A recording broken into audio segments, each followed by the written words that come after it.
Hey guys, how's it going today? Today in this video I wanted to go over the remote starter that I put on my Nissan Juke. Well, actually I didn't put it on, but I'll discuss that here in a minute. But I just wanted to discuss a few things about it and what I think.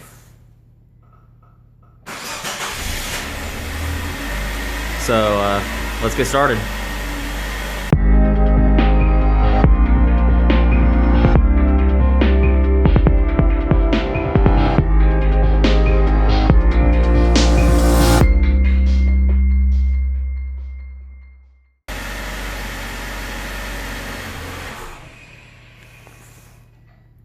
Alright, so if you've watched any of my other videos on my Nissan, you know that I like to do things on my own. I like to do DIY things. And so when I got this system, I got a Crimestopper remote starter. I was thinking that I was going to be doing this myself. And as I started getting going on this, I realized that this wasn't going to be for me and that I was going to be taking this to an actual auto shop and having them put it in. So that's what I ended up doing. And when it was all said and done, I paid about $300, so it's not too bad. It could have been a lot worse. It's just a one-way system. I actually ended up running the antenna myself and saved him some time. But the mess of wires that there is, and actually it wasn't the wires that made me realize that I wasn't going to do this myself. It was actually getting this plastic stuff off the vehicle, and I had no problem getting this piece off. It actually came to getting the steering wheel column piece off, and that's when I said I wasn't going to do it. I think they actually ended up needing to take off the steering wheel, or at least part of it, to get to some clips of the plastic to get that off, and that's where I drew the line and said I wasn't going to do it. So unfortunately this video is not a how-to. It's just more of a discussion of some of the questions that I had, and maybe anybody else that has questions, this video will hopefully help them. Alright, so this is the remote starter that I bought. It's made by Crimestopper, and it's the Cool Start series. So this one is the Cool Start RS4-G5.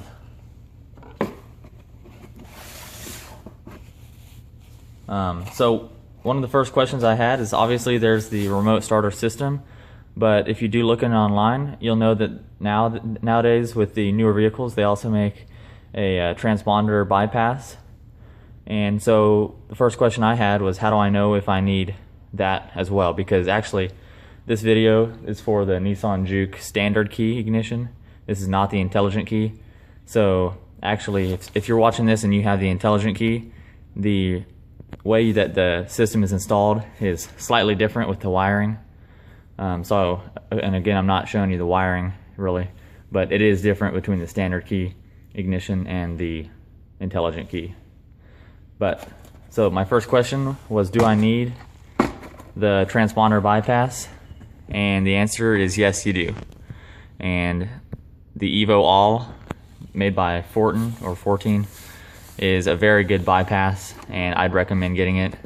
I think it can be used on any vehicle because of the way that it learns the code that the key sends to the computer.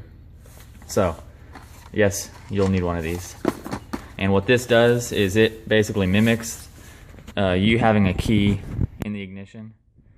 That way when you are sending the signal to start the car, it basically fakes the computer into thinking that you have the key in and allows you to start it. So most modern vehicles nowadays, you're going to have that to fake the computer. So had I done this myself, what I was going to do was put both the transponder bypass, which is, it's really small, and the remote start module, I was going to put them velcroed right up in here with all the wires. And when I got the car back, I took a look at it and realized actually what the guy did that I had install it was put the Evo All bypass module underneath this piece, and he put the remote starter module you can't see that, but I'll put better pictures at the end of the video. But he put the bypass, or not the bypass, the remote starter up in this corner. And now that I'm thinking about it, that makes a whole lot more sense, because if I need to get this piece off, or if anyone else needs to get this piece off, then when you pull this off, there's going to be a ton of wires just hanging down here, and that's just going to be a mess. And so now I'm able to get this piece off if I need to do any wiring for any lights and whatnot, and it's not going to be a huge mess with wires. So that's actually something that was really smart. So you're looking at buying one of these systems, and you're looking online trying to find the best price, and you're not sure where you should go through. So I actually really recommend mypushcart.com. And the reason being is they have free tech support, and they give you free tip sheets for your vehicle that basically have the wires mapped out, and you can try to do it yourself like I did, or you can give this to the installer, and it's just super helpful. And I actually ended up emailing their tech support a few times, just getting general questions answered, and they responded within the day or the very next day. I was just super impressed with their tech support, and so I would definitely recommend mypushcart.com. They're also on eBay, which is actually where I ended up buying mine through, but it doesn't really matter which one you buy it through. But I mean, they have graphic pictures, and this is just super helpful. And after studying it and reading through the whole thing a few times, I completely understood what everything was and where it needed to go. Like I said, I just had issues getting the plastic pieces off the vehicle. Also included in the Evo wall was a little card for a website called wirecolor.com, and basically that also has pictures of the actual Nissan and where all the wires are. So that was also very helpful. So mypushcart.com is a very good website. Great tech support. I'd recommend them. All right, another question that I had was the fact that the new remote, so it has lock and unlock features. So we can lock it and we can unlock it. And one of the questions I had was, is that gonna make the standard key, is that gonna make it not work anymore? And the answer is no. It will not make it not work. I don't know if that makes any sense. The key will work. And that's what I was wondering, was whether this was gonna interfere with this, and they don't interfere. So that's very nice. Alrighty, and the last question that I think I had, and I'm trying not to drag this out too long, but so once it's started,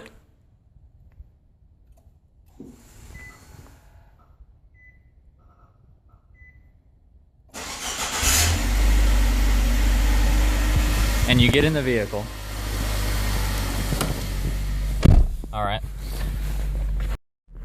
Anyway, so once you're in the vehicle, you'll notice that there's a new light lit up, and it's a little car with a key in it. Kind of hard to see, but I'd never seen that before the first time I got this back. And so I was a little confused by that, and I didn't know if that was good or bad.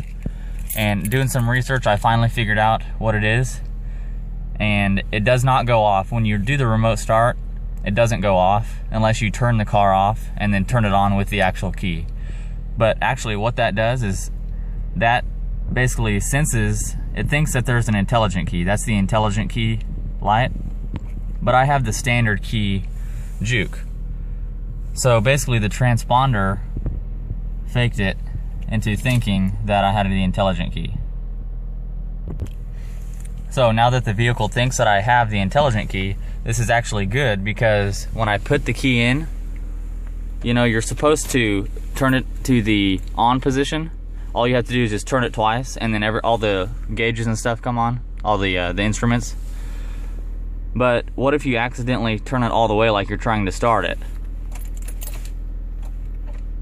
See, it actually blocks it out. So what that does is it blocks out being able to start it. It's a safety feature, essentially. So that's a really cool feature.